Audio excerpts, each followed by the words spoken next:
नेप्सेमा एकदम प्रयोगमा आउने इन्डिकेटर MACD को बारेमा चर्चा गरौँ है। सो चर्चा गर्नुभन्दा अगाडि चाहिँ हामी यो MACD को इन्डिकेटरमा चाहिँ के टपिक्सहरू यसमा इन्क्लुड गर्छौँ अनि त्यसको बारेमा कुरा गर्नेछौँ।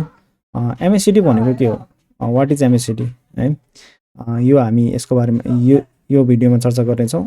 त्यसपछि MACD ले कसरी काम गर्छ है, कसरी काम गर्छ यो इन्डिकेटरले, त्यसपछि MACD को वर्स्ट केस सिनारीहरू मिस्टेकहरू के हो है, जुन चाहिँ हामीले अभोइड गर्नुपर्छ, हामीले जुन केस सिनारीलाई चाहिँ अभोइड गर्नुपर्छ। र MACD को डाइभर्जेन्स फर्मेसनको बारेमा पनि हामी कुरा गर्नेछौँ। कतिवटा फर्मेसन हुन्छ, त्यो फर्मेसनले के हामीलाई इन्डिकेट गर्छ त्यसको बारेमा कुरा गर्नेछौँ। भन्दा पहिला त MACD केमा स्ट्यान्ड गर्छ है भनेको मतलब यसको फुल फर्म के हो। MACD भनेको चाहिँ मुभिङ एभरेज कन्भर्जेन्स डाइभर्जेन्स हो है। हामीले MACD मा युज गर्ने प्यारामिटर चाहिँ मुभिङ एभरेज बेस हो है।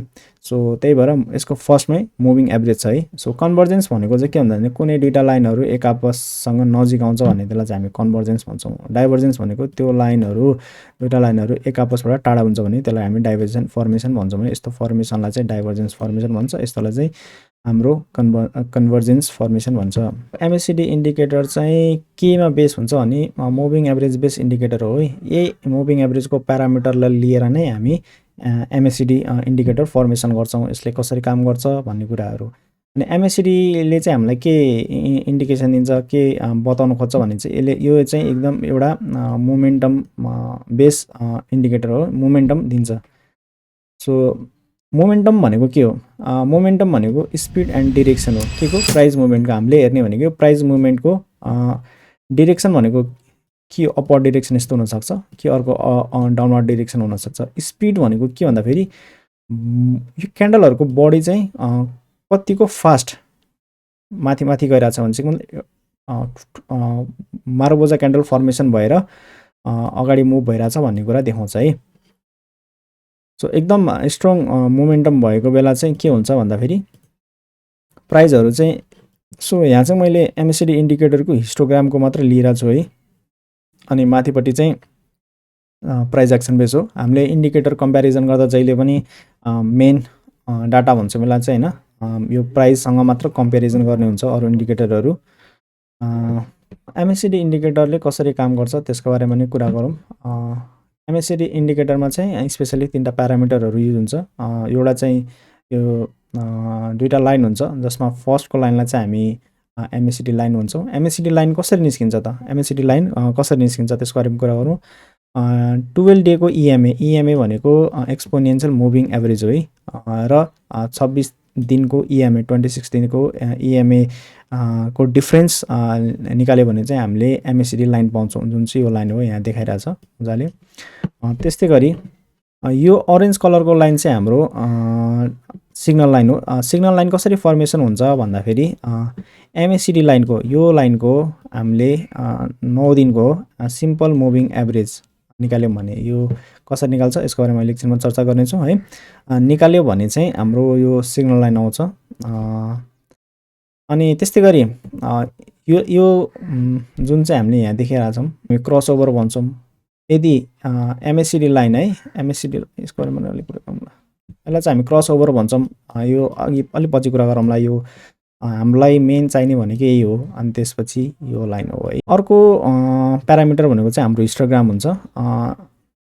यो लाइन भन्दा यो चाहिँ हाम्रो हामी चाहिँ यसलाई जेरो लाइन भन्छौँ है। एक्चुअली यो लाइन चाहिँ हाम्रो जेरो लाइन हो। यो लाइन भन्दा तल फर्मेसन हुन्छ भने यो चाहिँ हाम्रो भ्याल्यु हो, यसलाई हामी टप भन्छौँ। यो चाहिँ रेड हो अनि यो चाहिँ ग्रीन हो हैन। सो यो दुईटा बारलाई चाहिँ हामी हिस्टोग्राम भन्छौँ। अब हिस्टोग्राम भनेको के कसरी आउँछ वा के हो भन्दाखेरि हिस्टोग्राम भनेको distance between MACD line and signal line है।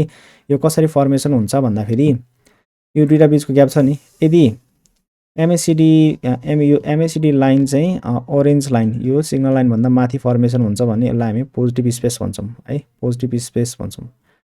यो हुँदाखेरि चाहिँ हाम्रो के हुन्छ भन्दाखेरि यो हिस्टोग्रामहरू चाहिँ ग्रीन हुन्छ, जेरो भन्दा माथि फर्मेसन हुन्छ, यो जेरो लाइन हो। त्यस्तै गरी MACD लाइन चाहिँ हाम्रो सिग्नल लाइन भन्दा तल क्रसओभर भएर बस्छ भने त्यस्तो टाइममा चाहिँ हाम्रो रेड क्यान्डल फर्मेसन हुन्छ।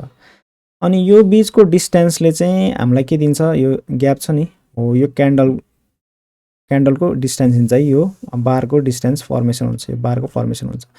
अब यो मोर रेड छ यहाँ चाहिँ लेस रेड छ। यो चाहिँ कसरी फर्मेसन हुन्छ भन्दाखेरि यो माथिको प्राइस एक्सनमा चाहिँ हाम्रो प्राइस एक्सनमा चाहिँ क्यान्डल कतिको स्ट्रङ बेरिस क्यान्डल फर्मेसन भएको छ भन्ने कुरा डिपेन्ड गर्छ है।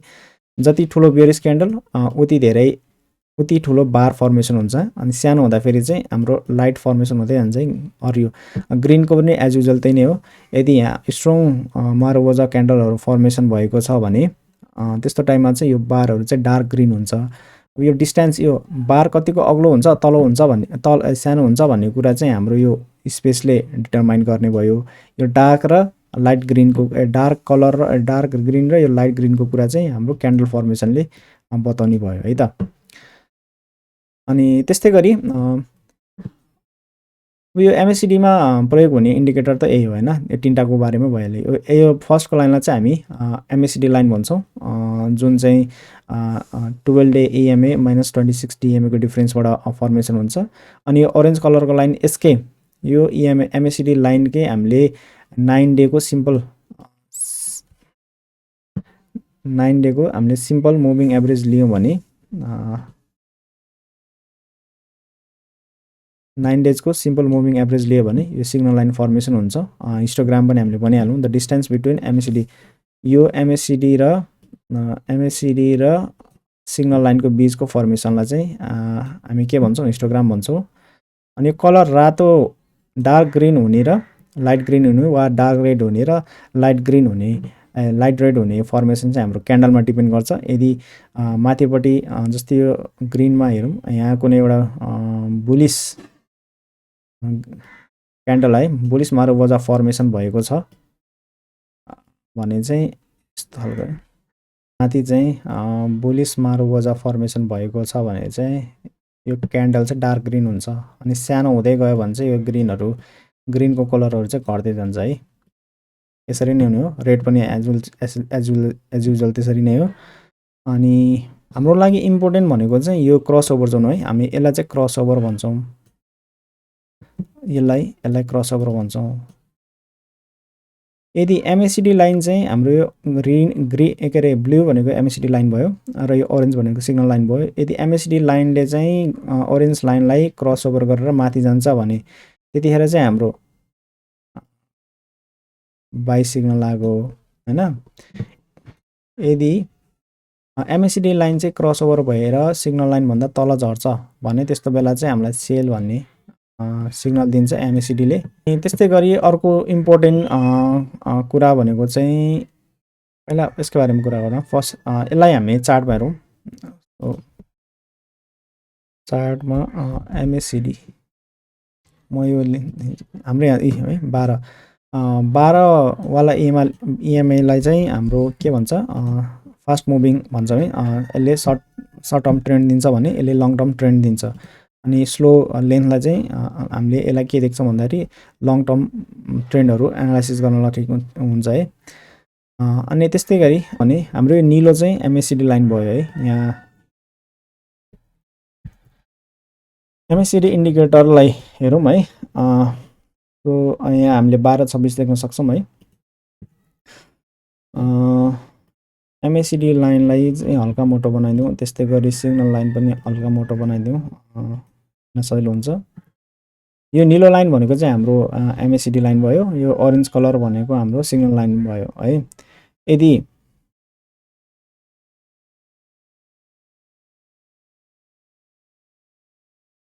यदि एमएससीडी लाइन चाहिँ सिग्नल लाइन भन्दा तल जान्छ, यो तल जान्छ भने त्यस्तो टाइममा चाहिँ हामीलाई सेल सिग्नल आउँछ है। यो चाहिँ हाम्रो लागि सेल सिग्नल जेनेरेट गर्यो यसले। त्यस्तो टाइममा चाहिँ हामीलाई सेल सिग्नल इन्डिकेट गर्छ। यहाँ सेल सिग्नल दिएपछि मार्केट घटेको छ नि हैन, सेल सिग्नल इन्डिकेट दिन्छ। अनि त्यस्तै गरी यहाँ हेरौँ, यदि एमएससीडी लाइन चाहिँ माथि गएको छ, हाम्रो एमएससीडी लाइन चाहिँ सिग्नल लाइन भन्दा माथि गएर बसेको छ भने त्यस्तो टाइममा चाहिँ हामीलाई बाई सिग्नल जेनेरेट गरिदिन्छ है। यस्तो टाइममा चाहिँ हामीलाई बाई सिग्नल दिन्छ। र त्यस्तै गरी हामी अब अर्को यो चाहिँ मोस्ट एडभान्स हो है। यसको बारेमा खासै चर्चा भएको देखिँदैन नेप्सेमा। नेप्सेको भिडियो बनाउने बेला यो जेरो लाइन भन्ने हुन्छ। यो लाइनलाई चाहिँ हामी जेरो लाइन भन्छौँ। यदि यो जेरो लाइन भन्दा तलपट्टि एमएसिडी लाइन, यो हाम्रो ब्लू लाइन भनेको एमएसिडी लाइन हो नि, एमएसिडी लाइन जान्छ भने त्यस्तो टाइममा पनि सेल सिग्नल हो है। अनि त्यस्तै गरी यदि यो एमएसिडी लाइन चाहिँ जेरो भन्दा माथि जान्छ, यो यहाँ हेर्ने हो भने जेरो भन्दा माथि गएको छ नि, त्यो भनेको चाहिँ हाम्रो बाई सिग्नल हो। यो कसरी आउँछ भन्ने कुरा चाहिँ म तपाईँलाई चार्टमा देखाइदिन्छु है त।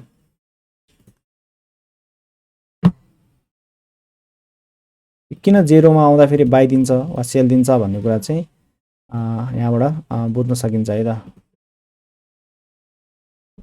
जस्तै हामी लिउँ इएमए, दुईटा इएमए लिउँ,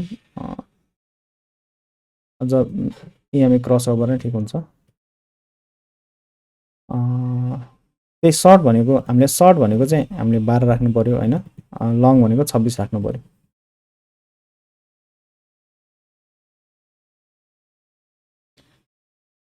अनि हाम्रो यो लाइन भनेको त जेरो लाइन भइहाल्यो।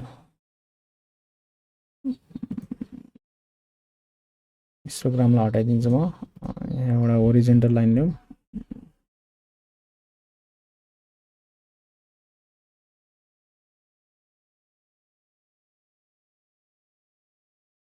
मलाई जेरो भ्यालुमा गरौँ है त ल। यहाँ हामी ठ्याक्कै देख्न सक्छौँ है त। अब यो क्रस ओभर भनेको चाहिँ हाम्रो 12 र 26 हो हैन। यदि 12 वाला लाइनले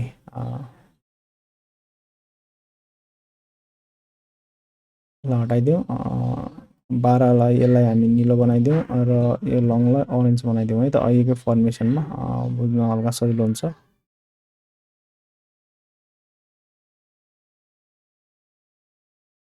यो लाइनलाई चाहिँ हल्का मोटो बनाइदिउँ।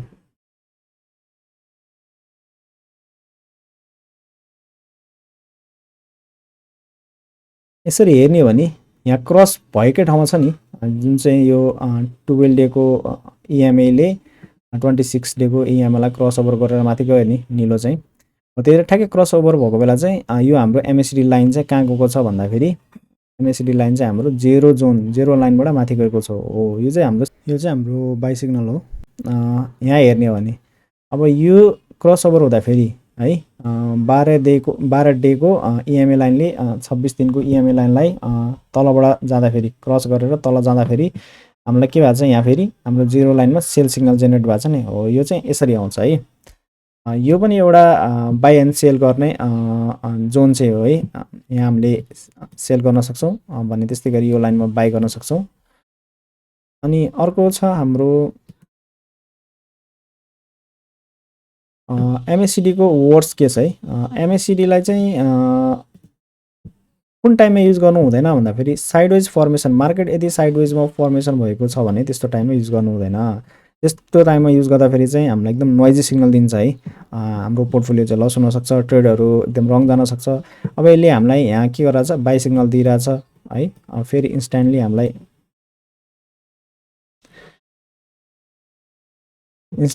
यहाँबाट फेरि सेल गर भनिरहेको छ, फेरि यहाँ बाई गर भन्छ, यहाँ सेल गर भनिरहेको छ, यहाँ बाई गर भनिरहेको छ, यहाँ सेल गर भनिरहेको छ है।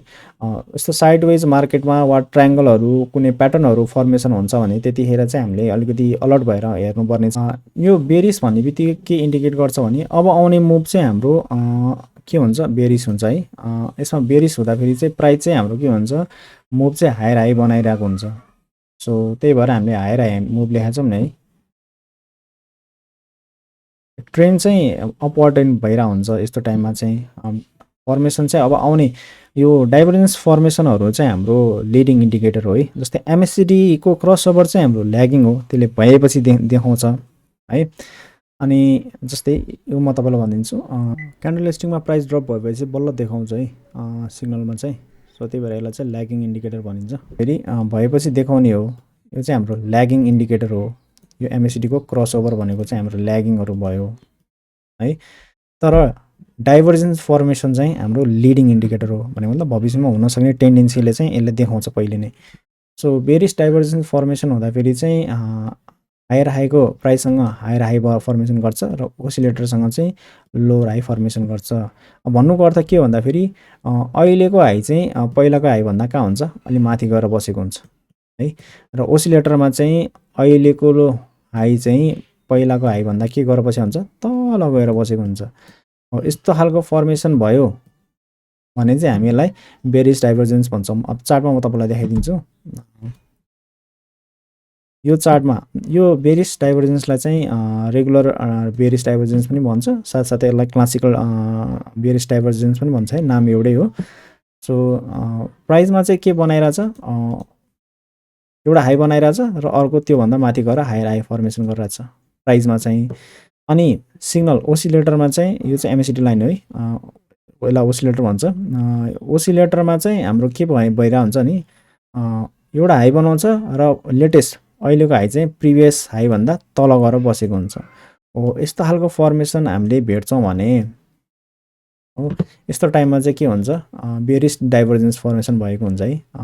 त्यस्तै गरी अब चर्चा गरौँ बेरिस डाइभर्जेन्सको बारेमा है। बेरिस हिडन बेरिस डाइभर्जेन्सको बारेमा चर्चा गरौँ। यो कसरी फर्मेसन हुन्छ भन्दाखेरि हामीले प्राइस हेर्छौँ भने प्राइससँग चाहिँ लोवर हाई बनाएको हुन्छ, यो यसको हाई भयो र अहिलेको हाई चाहिँ पहिलाको हाईभन्दा लोमा बनेको हुन्छ है।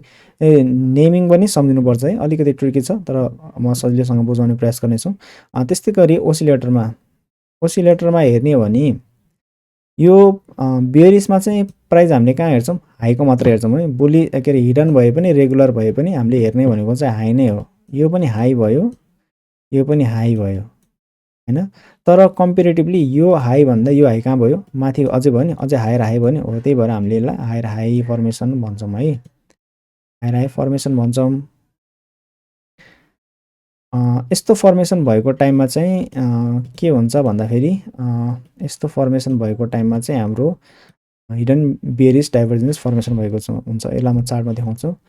यदि प्राइससँग चाहिँ के बनेको हुन्छ, एउटा हाईसँग अर्को लोवर हाई हुन्छ, कम्पेयर गर्ने भने यो तल बनेको हुन्छ है, लोवर हाईमा फर्मेसन गरेको हुन्छ प्राइससँग, र एमएसिडी लाइनसँग चाहिँ यो हाईसँग चाहिँ अहिलेको हाई चाहिँ माथि आएर हाई फर्मेसन गरेको हुन्छ, हायर हाई बनेको हुन्छ भने यस्तो टाइपको फर्मेसनलाई चाहिँ हामी के भन्छौँ, हिडन बेरिस डाइभर्जेन्स भन्छौँ।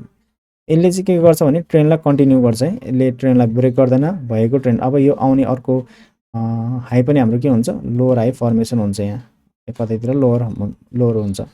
यो चाहिँ हाम्रो हिडन बेरिस डाइभर्जेन्स भयो। त्यस्तै गरी अब हामी हेरौँ अर्को डाइभर्जेन्सको बारेमा, जुन चाहिँ हो बुलिस डाइभर्जेन्स। नाम बुलिस भन्ने बित्तिकै हामीले के हेर्नु पऱ्यो भन्दाखेरि हामीले लोवर फर्मेसन हेर्नु पऱ्यो, लो फर्मेसन हेर्नु पऱ्यो। सो प्राइसमा पनि हामी लो खोज्छौँ र ओसिलेटरमा पनि हामी लो नै खोज्छौँ।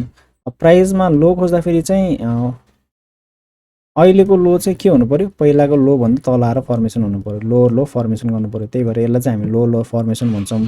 अनि ओसिलेटरमा चाहिँ फेरि के हुन्छ, हायर लो फर्मेसन गर्नु पऱ्यो, अहिलेको लो चाहिँ पहिलाको लोभन्दा माथिपट्टि आएर बसेको हुनु पऱ्यो। यसलाई चार्टमा अलिकति राम्रोसँग हेरौँ।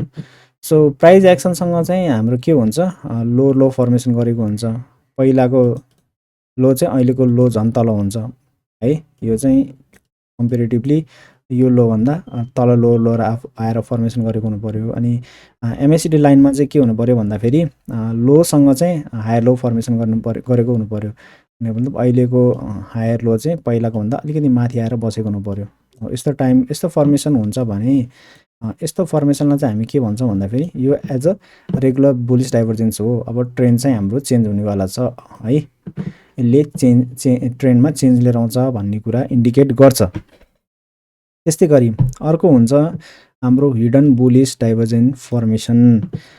यो पनि हामीले हेर्ने चाहिँ हामीले लो नै हेर्ने हो है, तर यसमा प्राइसमा हामी के हेर्छौँ भन्दाखेरि अहिलेको लो चाहिँ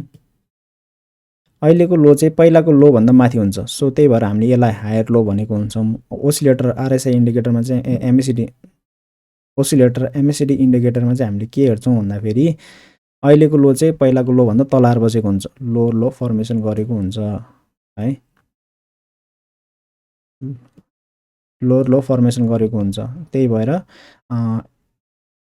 यस्तो कम्बिनेसनलाई चाहिँ हामी के भन्छ, हिडन बुलिस हुन्छ। यसले चाहिँ फेरि ट्रेन्डलाई चेन्ज गर्दैन, ट्रेन्ड जे छ त्यसलाई कन्टिन्यू गरिराख्छ। भने मतलब अब यो ट्रेन्ड अपवर्डमै छ, अब आउने फर्मेसन पनि के हुन्छ, हाम्रो हायर लोमै गएर बसेको हुन्छ। त्यही ट्रेन्ड, यो चाहिँ ट्रेन्ड कन्टिन्युटी हो। यसलाई हामी चार्टमा पनि हेरौँ। सो हिडन बुलिस डाइभर्जेन्स को बारेमा कुरा गरौँ। बुलिस भन्ने बित्तिकै हामीले लोलाई हेर्नुपर्छ है। सो रिसेन्टको लो चाहिँ के हुनु पऱ्यो भन्दाखेरि प्रिभियस लो भन्दा माथि आएर बस्नु पऱ्यो। त्यो चाहिँ हायर फर्मेसन, हायर लो गर्नु पऱ्यो प्राइससँग चाहिँ है। यो चाहिँ हाम्रो प्राइससँग हो। त्यस्तै गरी एमएसिडी लाइनसँग चाहिँ के गर्नु पऱ्यो भन्दाखेरि अहिले बनेको लो चाहिँ पहिलाको लो भन्दा पनि तल आएर फर्मेसन हुनु पऱ्यो। यसमा चाहिँ हाम्रो लोवर लो फर्मेसन गर्नु पऱ्यो। यदि यस्तो टाइपको फर्मेसन हुन्छ भने यसलाई चाहिँ हामी हिडन बुलिस डाइभर्जेन्स भन्छौँ। अब यसले चाहिँ ट्रेन्डलाई कन्टिन्यू गर्छ भन्नु मतलब अब पनि यो कतै एउटा हायर लो फर्मेसन गरेर बस्छ भन्न खोजेको है। यसमा चाहिँ ट्रेन्ड कन्टिन्युटी हुन्छ, ट्रेन्ड जुन ट्रेन्ड छ त्यही ट्रेन्ड नै चलिरहेको छ। सो हामीले इन्डिकेटर कम्पेरिजन गर्नु पऱ्यो भने एमएसिडी र आरएसआई इन्डिकेटर चाहिँ एकदम फेमस हो। यो इन्डिकेटरको बारेमा चर्चा कम्पेरिजन गरौँला। मैले आरएसआई इन्डिकेटरको बारेमा भिडियो बनाएको छु, त्यसको बारेमा तपाईँले गएर हेर्न सक्नुहुन्छ है। सो कम्पेरिजन गर्नुपर्दा फेरि कोर फङ्सन के हो त, एमएसिडीले चाहिँ हामीलाई मोमेन्टम र ट्रेन्डको डिरेक्सन क्लियर दिन्छ भने आरएसआईले चाहिँ हामीलाई ओभरब्राउट र ओभरसोल्ड कन्डिसन दिन्छ। यो भन्नुको अर्थ ओभरब्राउट भनेको चाहिँ हाम्रो 70 भन्दा माथिपट्टि लाइन गएर त्यो थ्रस्ट होल्डलाई क्रस गर्छ भने त्यो चाहिँ हाम्रो ओभरब्राउट जोन हुन्छ, र 30 भन्दा तलपट्टि आएर त्यो थ्रस्ट होल्डभन्दा तलपट्टि आएर बस्छ भने त्यो चाहिँ हाम्रो के हुन्छ भने ओभरसोल्ड हुन्छ।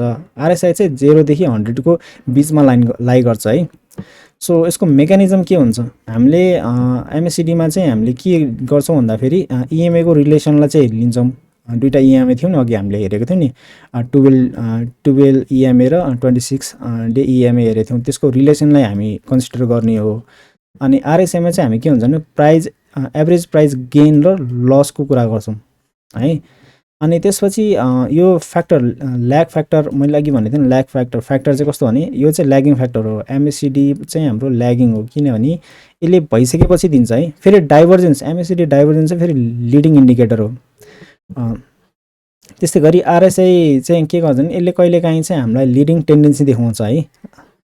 अनि कतिखेर चाहिँ यसले बेस सिग्नल दिन्छ, एमएसिडीले चाहिँ हामीलाई कतिखेर बेस सिग्नल दिन्छ भने 0 लाइनमा दिन्छ। मैले 0 लाइनको कन्सेप्ट बुझाएँ, अनि त्यसपछि सिग्नल लाइन क्रसओभरमा बुझाएँ है। एमएसिडीले सिग्नल लाइनलाई क्रस गरेको टाइम बनेर अनि त्यसपछि सिग्नल लाइनले एमएसिडी लाइनलाई क्रसओभर गरेको टाइममा बनेको कुरा देखेँ। अनि त्यसपछि आरएसआईमा हामी हेर्छौँ भने चाहिँ बेस्ट फ्याक्टर भनेको चाहिँ यदि यो 70 र 30 को थ्रस्ट होल्ड कति चाँडै ब्रिज गर्छ भन्ने कुरा है। यदि माथि जाँदाखेरि 70 भन्दा माथि जाँदाखेरि